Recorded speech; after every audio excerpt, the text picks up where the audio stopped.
que atopa hoxe un galego e unha galega cando pensa en que decisión do seu goberno lle mellorou de verdade a vida. E o que atopa é preocupación, incertidume. Non hai pegada, nin rumbo, nin planificación, nin proxecto. Hai inercia de xestión e melloras dunhos poucos, por certo, os de sempre, que siguen vivindo mellor co resto. Mentres tanto, o seu goberno permitiu que se complicase cada vez máis a vida da gran maioría da cidadanía, a de quen precisaba, quizás máis que nunca, dun goberno con un mínimo de alma. Vostede, señor Rueda, está acostumbrado a lanzar moitos bonos. Hoxe ampliou o bono cuidado.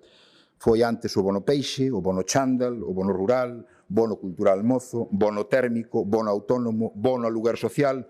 Hai moitos bonos. Visto o visto, voulle propoñer un bono novo. O bono goberno.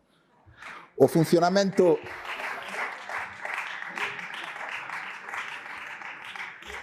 O funcionamento é moi sinxelo.